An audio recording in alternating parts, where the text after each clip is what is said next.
प्रिय बच्चों नमस्कार। आज हम आपको चैप्टर 3 संधि के विषय में बताऊंगी। संधि क्या होता है? देखिए, संधि का शाब्दिक अर्थ होता है जोड़। इसे इंग्लिश में जॉइंट बोलते हैं। योग, हिंदी योग, योग का इंग्लिश में टोटल। तीसरा है आपका मेल, तो मेल का ज्वाइनिंग, इंग्लिश का ज्वाइनिंग। संधि किसे कहते हैं? क्वेश्चन हमारा है संधि किसे कहते हैं। तो दो वर्णों के मेल से जब दो वर्ण आपस में मिलते हैं तो उनमें विकार अथवा जो परिवर्तन होता है, बदलाव होता है, उसे क्या कहते हैं? संधि कहते हैं। जैसे विद्या प्लस आलय, विद्यालय, विद्या प्लस अर्थी, विद्यार्थी।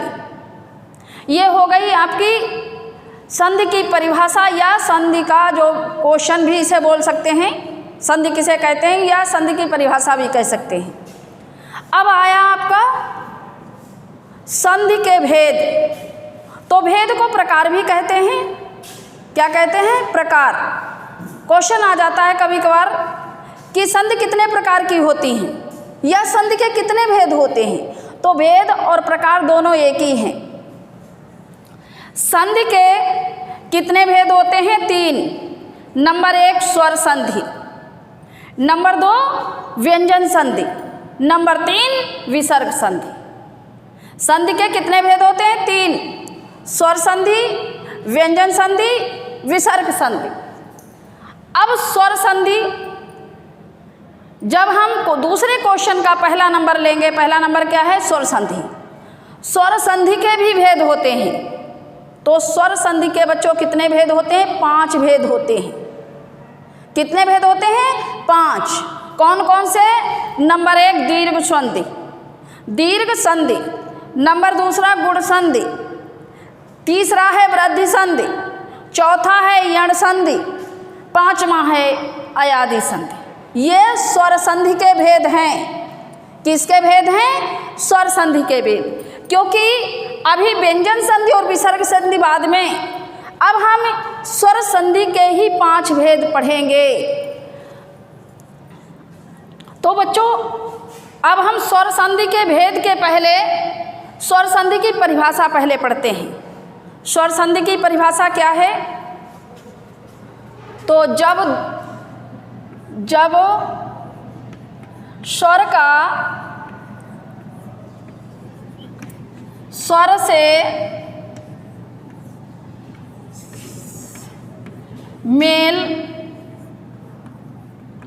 होने पर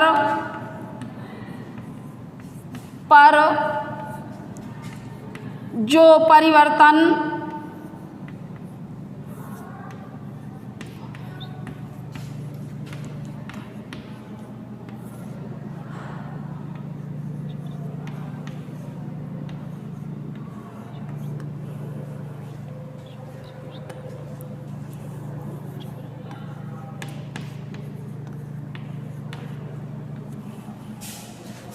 उसे स्वर संधि कहते हैं। संधि कहते हैं।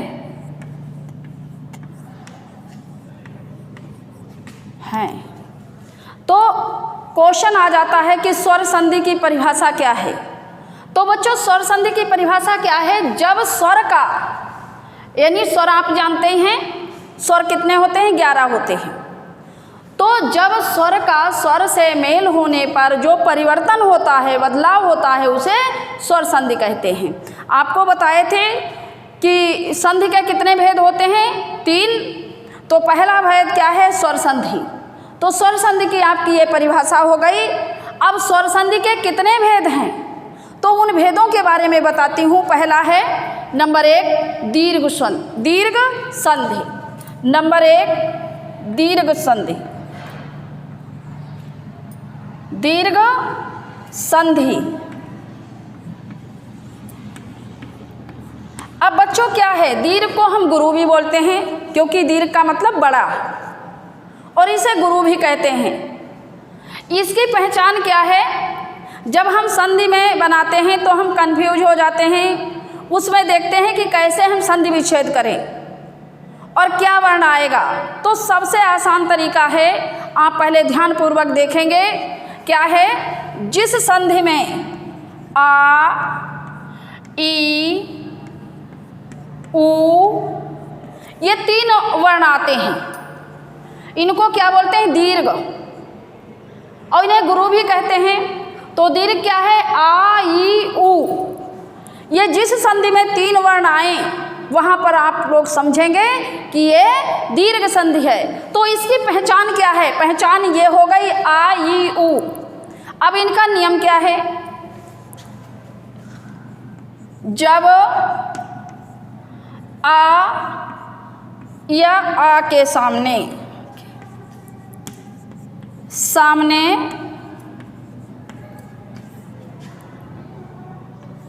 आ या आ आए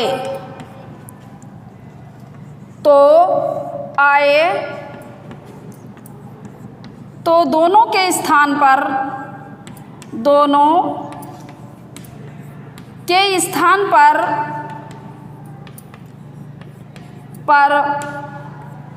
क्या बन जाएगा? आ बन जाएगा। क्या बनेगा? आ बनेगा, दीर्घ बन जाएगा। यानी दीर्घ संधि का नियम क्या है?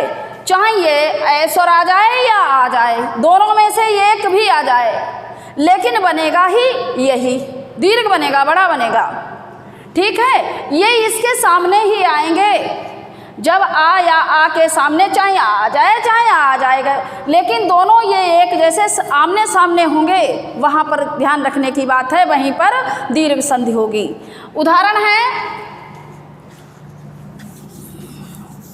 जैसे उदाहरण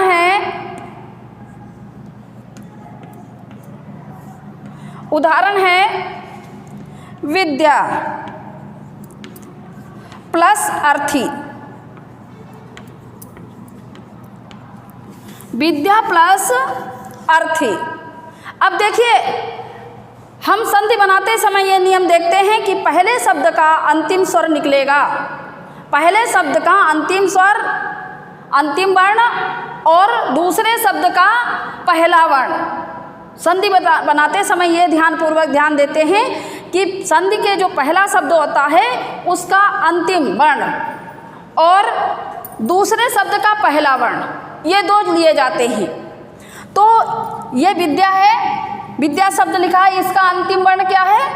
ये ए की मात्रा है, क्योंकि हम स्वर नहीं लिख सकते हैं, स्वरों के चिन्ह प्रयोग करते हैं, व्यंजनों के साथ में स्वर के चिन्ह लगाते हैं।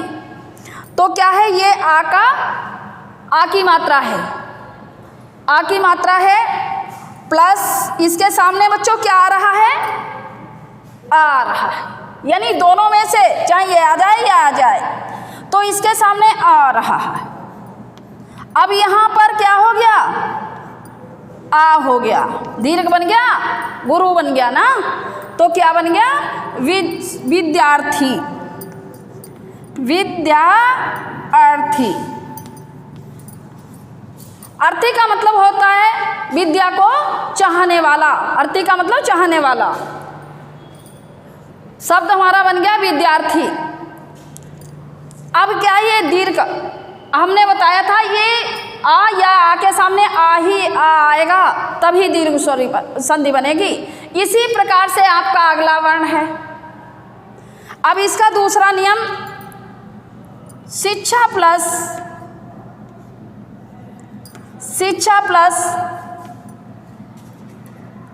अर्थी बराबर क्या हो गया? शिक्षार्थी। ये भी इसी प्रकार से, ठीक है। और आगे जब भी दीर्घ संधि बनेगी तो अगर आ का आ रहा तो आ का ही आएगा, आ के सामने आ ही आएगा, ये इसका नियम है। अगला इसी प्रकार से वर्ण आया है आपका ई स्वर। तो यहाँ से हम यही प्रकार से, ये हमारी संधि क्या है? इसके स्थान पर जैसे ये आया था, इसी प्रकार से इसके सामने ई या ई आ जाएगी। तो दोनों के स्थान पर जैसे यहाँ पर क्या बना था, आ बना था, उसी प्रकार से यहाँ बन जाएगी ई। क्या बन जाएगी, ई। लेकिन हम क्या करेंगे, इसके नियम फिर उदाहरण और हो जाएंगे। जैसे अब ई के सामने क्या आएगा, दीर्घ संधि की पहचान क्या है, आ का नियम आपको मैंने बता दिया। बचा है ई, तो ई या ई के सामने ई या ई आए तो दोनों के स्थान पर क्या बन जाएगी, ई बन जाएगी। जैसे उदाहरण है रवि प्लस इंद्र, क्या बना, रवि प्लस इंद्र। अब हमने आपको बताया था कि कैसे पहचानेंगे, पहले शब्द का अंतिम स्वर लेंगे। तो अंतिम पहला शब्द क्या है, रवि, तो अंतिम स्वर क्या हो गया, ई की मात्रा लगी है तो हम ई स्वर, ई निकल आया। ये ई की मात्रा है बच्चों, ई की मात्रा हमेशा वर्ण के पीछे से लगती है। तो ई प्लस ई क्या हो गया, दीर्घ बनेगी। क्या बनेगी, बड़ी। क्या बन गया, बड़ी। अब इसको हम क्या करेंगे, ये हमारा बन गया रविंद्र, रविंद्र, ठीक है। कैसे बना, रविंद्र। देखिए ई के सामने ई आएगा, ये दीर्घ संधि की पहचान है, क्योंकि ए के सामने ए आता है और ई या ई के सामने ई या ई आएगी। इस प्रकार से ये बन गया है। अब हम, हाँ बच्चों, तो फिर ई या ई के सामने अब ऐसे ही है आपका ई, चाहे ये आ जाए चाहे ये आ जाए, कोई भी आए लेकिन लास्ट में यही बननी है। तो अब है मही प्लस इंद्र, क्या है, मही प्लस इंद्र। यहाँ ईश्वर है और इसके सामने क्या आया, ईश्वर, तो ठीक इसके सामने यही स्वर आएंगे, चाहे दीर्घ हो चाहे ह्रस्व हो। अब इसके सामने ई, फिर भी लास्ट में क्या बनेगी, ई बनेगी जाके। तो यहाँ हो गया महेंद्र, क्या हो गया, महेंद्र। अब इसी प्रकार से आपका स्वर बचा है ऊ। जैसे ई या ई के सामने ई या ई आता है, इसी प्रकार से ऊ या ऊ के सामने क्या आएगा, ऊ या ऊ के सामने ऊ या ऊ आए, ऊ या ऊ आए तो दोनों के स्थान पर क्या हो जाएगा, ऊ हो जाएगा। क्या बन जाएगा, ऊ। अब क्या है, इसी प्रकार से उदाहरण दिखाएंगे आपको। अब उदाहरण क्या है,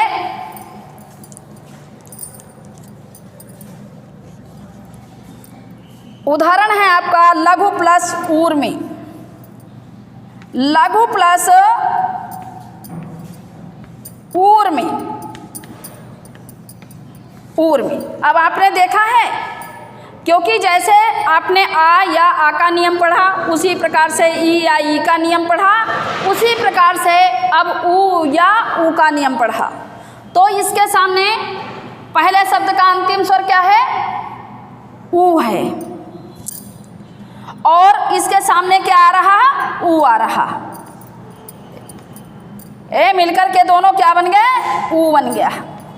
यहाँ क्या हो गया, लघूर में, ठीक है, क्या बन गया, लघूर में। ये आपकी दीर्घ संधि के नियम हो गए।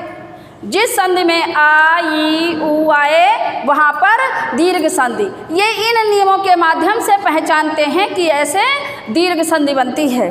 अब आपका नंबर दूसरा है बच्चों, दूसरा नियम है गुण संधि। अब गुण संधि कैसे बनेगी, गुण संधि का नियम है, इसकी पहचान है जिस संधि में ए ओ अर, ए जिस संधि में बने, ओ बने, अर बने, वो गुण संधि में आता है। कैसे, जब अ या आ के सामने सामने क्या आए, सामने ई या ई आए, ई या ई आए तो दोनों के स्थान पर, तो दोनों के स्थान पर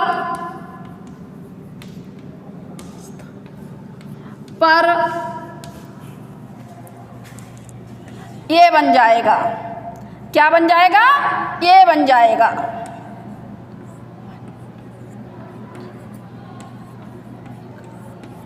बच्चों एग्जाम्पल देखें, जिस संधि में ये वो अर आए तो ये कैसे आएगा, ये आ या आ के सामने जब ई या ई स्वर आएंगे तो अब इनके मिलने से जो विकार क्या होगा, ए बनेगा।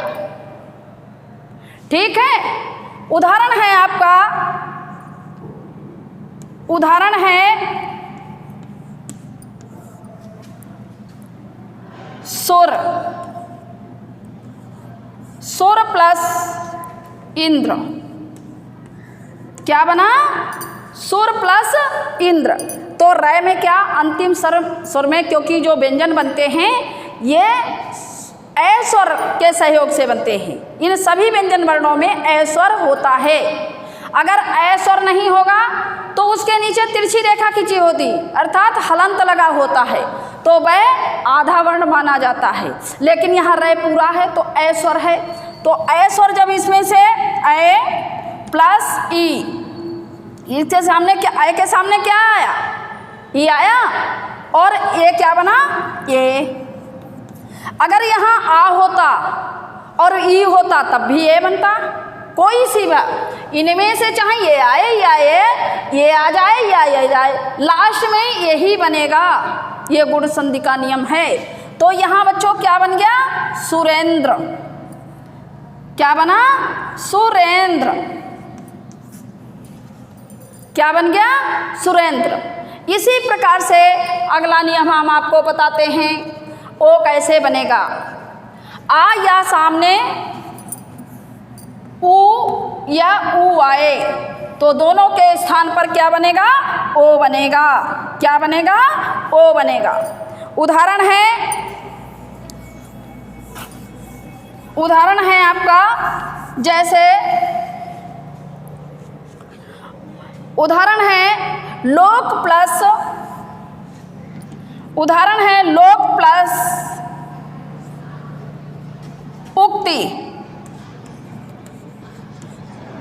उक्ति, लोक प्लस उक्ति। तो कै व्यंजन में कै पूरा है तो इसमें ए स्वर है, ए प्लस ऊ के मिलने से क्या बनाया, आपको बताया, ओ बना। यहाँ क्या बन गया, यहाँ हो गया ओ, हमारा शब्द क्या बन गया, लोकोक्ति बन गया। अब इसमें क्या स्वर आ रहा है, ओ की मात्रा आ रही वर्ण में, तो ये क्या है, गुण संधि। अब अर कैसे बनेगा, नियम तो यही, ये एक ही चलेगा, लेकिन यहाँ बदलाव हो जाएगा। अब ए के सामने आ या आ के सामने क्या आ जाए, ऋ आ जाए, क्या आ जाए, ऋ आ जाए। तो दोनों के स्थान पर जब मेल होगा तो क्या बन जाएगा, अर बन जाएगा। क्या बनेगा बच्चों, अर बनेगा। कैसे बनेगा आपको बताते हैं।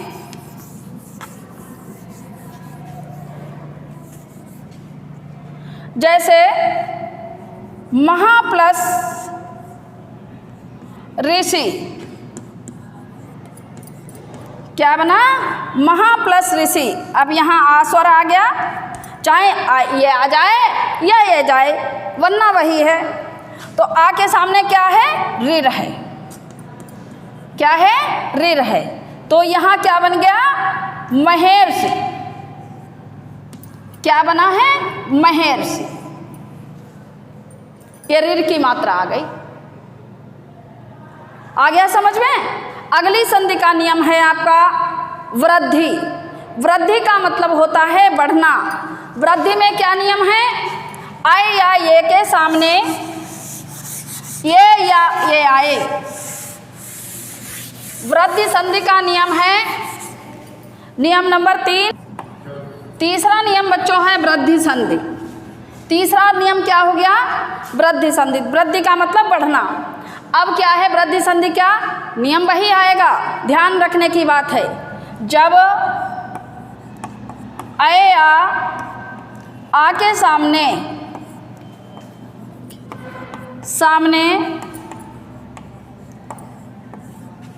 ये या अय आए तो दोनों के स्थान पर क्या बन जाएगा? अय बन जाएगा। क्या बन जाएगा? अय बन जाएगा। इसका नियम है अय और औ। इसकी पहचान ये है, जिस संधि में अय बनेगा औ बनेगा वह वृद्धि संधि है। तो इसकी पहचान क्या है? इसके सामने अय या अय के सामने ये या अय आए तो दोनों के स्थान पर अय बनेगा। जैसे बन जाएगा ग। कैसे? उदाहरण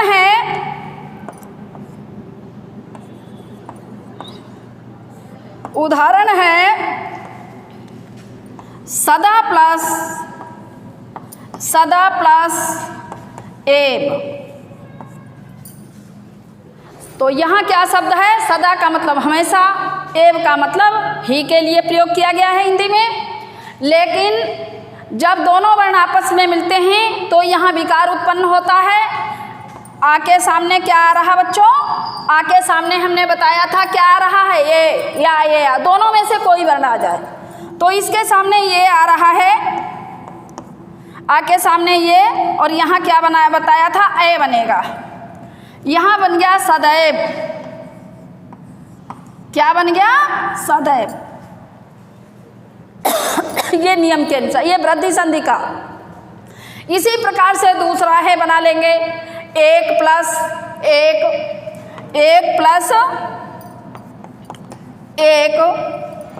तो एक में ए स्वर आ रहा, इसके सामने ये स्वर आ रहा, यहाँ क्या बन गया? ए बन गया, और यहाँ बन गया एक। ये कौन सी संधि हो गई? दीर्घ संधि, वो वृद्धि संधि हो गई। कौन सी? वृद्धि संधि हो गई। तीसरा नियम स्वर संधि का तीसरा नियम हो गया। अब आगे इसी प्रकार इसके सामने कौन सा बचा? ये ओ बचा। तो यहाँ ये और ओ की जगह क्या आ जाए? अय या ओ के सामने ओ या औ आ जाए। लास्ट में क्या बन जाएगा? ओ बन जाएगा। क्या बनेगा बच्चों? ओ बनेगा। ये किसके सामने आएंगे? आ या आ के सामने क्या आएंगे? ओ आ औ। तो ये कौन सी संधि बन गई? वृद्धि संधि। जैसे उदाहरण है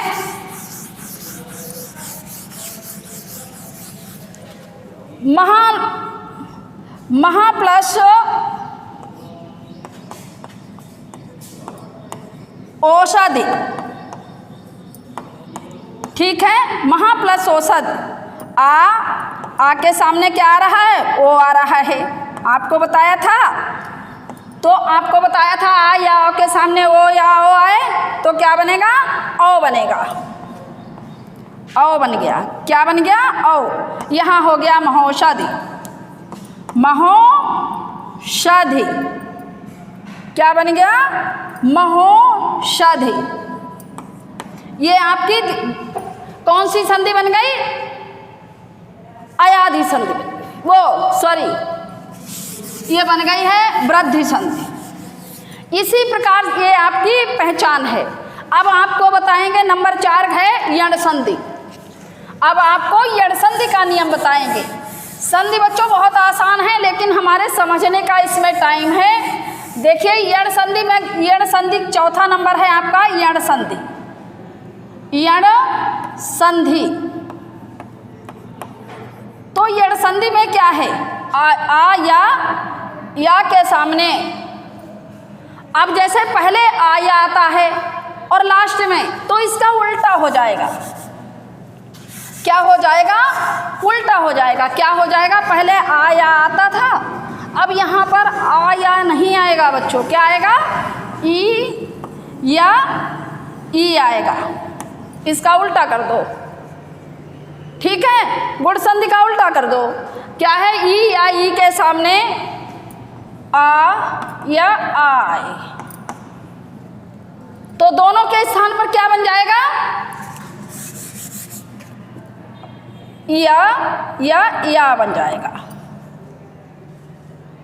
ठीक है, अब इस संधि की पहचान क्या है, जिस संधि में या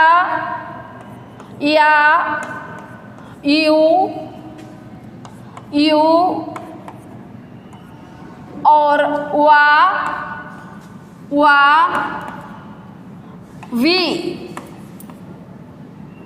ये इसकी पहचान है। जिस संधि में ये वर्ण हो, या यू वा वी, ये आए तो वहां समझ लो क्या संधि है, यण संधि है। अब कैसे, या कैसे बनेगा, अब देखिए यण संधि का नियम है। यण संधि का बच्चों, जब ई या ई के सामने आ या आए तो क्या बन जाता है, या बन जाता है। तो उदाहरण है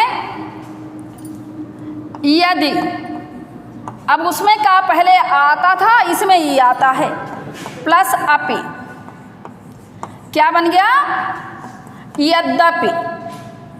क्या बन गया, यद्यपि। ये है पहचान इसकी।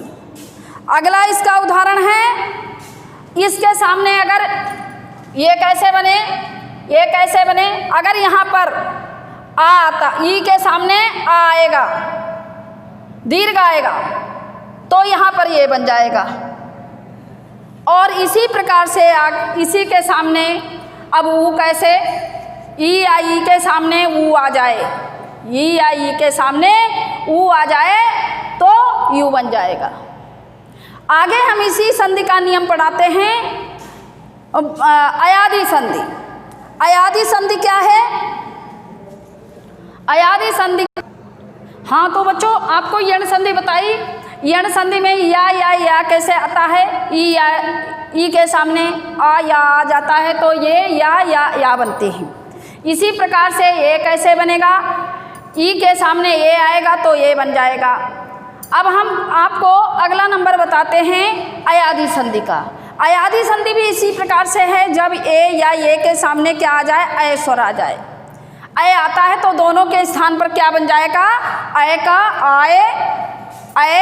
आय बन जाता है। अगर ये आता है, ए के सामने अय आता है तो क्या बनेगा, अय बनेगा, और अय के साथ में अय आता है तो आय बनेगा। जैसे ने प्लस अन, क्या स्वर आया, ये भाई हम किसी भी व्यंजन के साथ में स्वरों के चिन्ह ही तो लगते हैं, तो इसमें नए में क्या चिन्ह है, स्वर चिन्ह है ए, तो ए के सामने क्या आया है, अय आया है, तो क्या बनेगा, यहाँ पर अय बन गया। अब यहाँ जब ये स्वर निकलेगा तो आधा नय बचेगा। अब जब ये इसमें आपस में मिलेगा अय स्वर तो नय पूरा हो जाएगा, यहाँ अय आ जाएगा और नय का नयन, यहाँ शब्द बन गया नयन। ऐसे ही ए या ये के सामने ओ या ये ओ आएगा तो पवन हो जाएगा, पवित्र हो जाएगा। इसी प्रकार से हम आपको, आपकी 2 वीडियो रह गई हैं, एक तो 2 नंबर रह गए हैं, एक तो व्यंजन संधि और विसर्ग संधि। ये आपकी आज स्वर संधि है। इसके 5 भेद आपको बताए हैं, आपने बड़े बारीकी से ध्यानपूर्वक सुने होंगे, और जब तक आप ध्यानपूर्वक नहीं सुनेंगे और इनको ध्यानपूर्वक पढ़ेंगे नहीं, तब तक संधि बड़ी मुश्किल हो जाती हैं, आती नहीं। इसी का कार्य हम आपको PDF के माध्यम से भेज देंगे। आप इन सबको बड़े ध्यानपूर्वक बच्चों पढ़ना और याद करना, और जब आपके नहीं समझ में आए, जो भी बच्चे ध्यानपूर्वक सुन रहे हो, जब समझ में नहीं आए तो यहाँ भी आ सकते हैं और आप पूछ सकते हैं ध्यानपूर्वक। बच्चों नमस्कार, आपको कार्य भेज देंगे, आप ध्यानपूर्वक पढ़ना।